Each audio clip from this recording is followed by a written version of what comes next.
So a couple weeks ago, we did a video where we asked the question, is the tight end room the best room on Ohio State's roster? I said potentially yes. These two, Stefan and Andrew, said, what are you talking about? One of these rooms has the best player in the country, another first round pick, and a bunch of 5 stars in it. What are you talking about, Steven? You're crazy.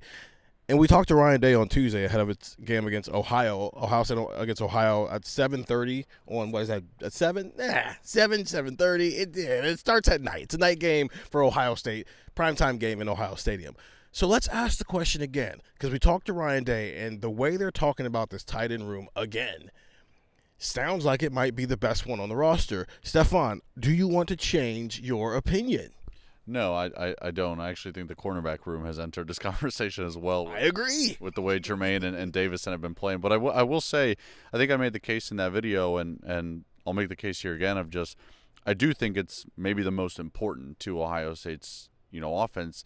Because Ryan Day talked about, the way that they've even changed how they go about recruiting tight ends and things of that nature, because you want guys who are versatile. We talk about Will Kazmarek being the best blocking tight end in the country. That's what Keenan Bailey called him. Well, if all he can do is block, then when he's on the field, that defense knows that it's probably going to be a running play or something along those lines. And if all Max Clare can do is catch, then when he's out on the field, the defense can kind of anticipate what that play is going to be. And having this versatility, not only has it allowed them to play more 12, 13, 14 personnel, but it's also just given them opportunities to use guys in different situations where the defense doesn't know what's coming. And that's what I think, we wrote about going into the season as well, of just, it might not be the best room. Maybe it is, maybe it's not. But it's one of the most important because of what it can unlock, right? When Max Clare and Will Kazmarek and Jelani Thurman and Bennett Christian, and we even saw Nate Roberts on the field, like when they're doing different things for you on any given snap, that opens so much for this offense, whether it be James People, C.J. Donaldson, Bo Jackson in the running back room, whether it be Jeremiah Smith, Brandon Ennis, Carnell Tate in the receivers room, whether it be helping out the offensive line. These guys can help do so many different things and make this offense so potent. And when you look at Will Kazmarek going 40 yards down the middle of the field for a touchdown, like that's an element where if you're playing Georgia in December or January and Will Kazmarek's on the field and you catch a Georgia defender, leaning forward because Will Kazmarek's on the field and Will Kazmarek goes over the top, maybe kind of like we saw against Oregon last year, like that opens a lot of things for this offense and makes it a really or even more explosive attack, which is scary to even think about considering what the offenses have been under Ryan Day. So I still – and maybe reserved on saying it's the best room, but I am more and more in favor of calling it the most important room just because of what it unlocks for Ohio State's offensive attack. And the reason Ryan Day said that was because Ohio State obviously has been in 11 for a long time. College football in general has been in 11 for a long time. And after a while, if you stay in 11 for too long, you're eventually going to get got. People are going to figure you out. And being able to have multiple tight end sets has limited the amount of stagnation we've seen from this offense in terms of how predictable it might be. Andrew, are you ready to come to the tight end side of things? No. But I think the word that I would use for the tight end room is lynchpin. And I think of it like I was thinking, of like a basketball starting five, right? Mm-hmm. You might have your best player, your second best player, or but then you look at maybe it's a 3-and-D type player on your starting five, right? That guy goes down and the whole house of cards crumbles. And you lose your versatility, you lose a lot of defensive ability, you lose a lot what you can do in the three-point range, your offense changes, things just don't stack up as well, and then everybody can just kind of focus their attention to the number one or number two scorers, and I think that's kind of where I'm at right now, because right now, I know it was Grambling State, but there wasn't a defender within like 10 yards of Will Kazmarek, and I think that's not just oh, look, Grambling State's an FCS team. I think that might be something that you see down the line, too, with Kazmarek, with Max Clare, maybe with Bennett Christian, maybe with one of the other tight ends. Who knows? Because, they tweeted about this on Monday night, and they were like, hey, we had 5 tight ends get a target in a game. That's never happened at Ohio State before. So they're spreading the ball around to their tight ends, and I think that is the thing that I'm kind of focused on. It's not that the tight ends are the most talented in the room. It's not that the tight ends are, in terms of 5-star talent or anything like that. It's not that the tight ends are going to get the name recognition, but they allow them to pivot off of a lot of different things because, like, let's say that Ohio State's tight ends stunk on ice. They just stunk out loud, and you had no idea what you're doing. You're not playing as much as you are. So what do you probably have to do? Maybe you go two running back sets, and you try to counteract it that way. But you really lose some versatility there. Ohio State goes big. You know, they put 3 tight ends out on the field. Teams still have to be worried because there's number 4 at wide receiver on the other side.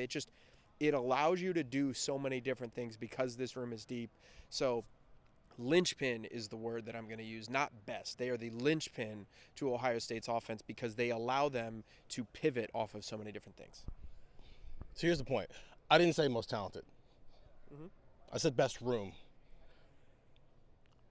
What position group per capita is playing more players on a week-to-week basis right now than the tight end room?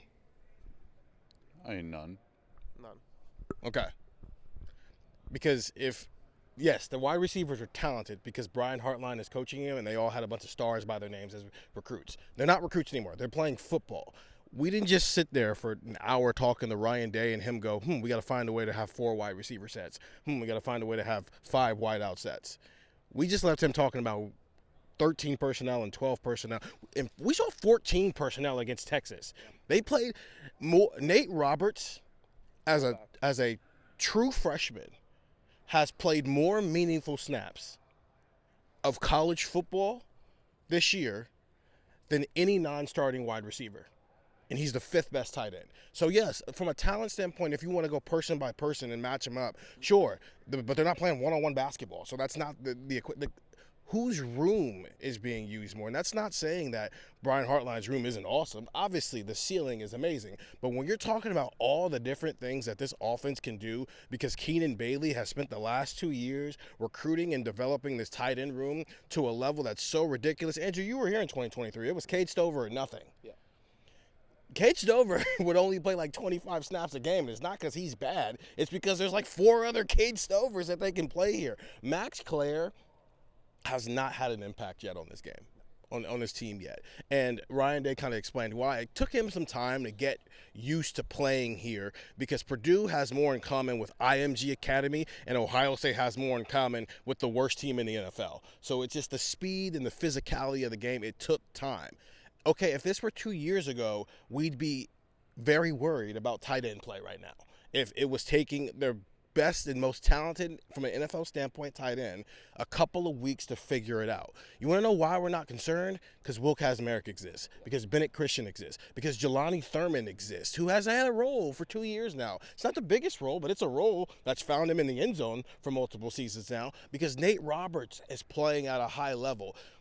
Sure, individual talent, if you want to go recruiting stars on a website, then yes, the wide receiver room is the most talented. You're right, the cornerback room is probably making some headway there because I loved what I saw from Aaron Scott on Saturday, and Devin Sanchez clearly has a role.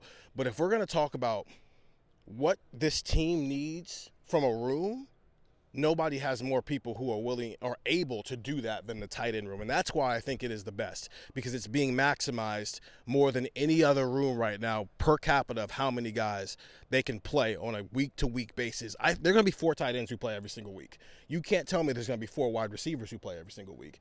There's going to be 5 offensive linemen who are going to play fine, but like your second and third stringers behind those guys aren't going to play. So, and I think that matters. This tight end room under Keenan Bailey has come a long way to now he has so many options. He does know what to do with them, and they're maximizing all of them. Get the text 614-350-3315. It's a 2-week free trial, $3.99 after that. And go listen to Buckeye Talk. We'll continue to talk tight end play. Who'd have thought? The wide receiver guy is like pro tight end now. I'm Steven, that's Stefan, and that's Andrew, Ohio State, Ohio on Saturday. See you there.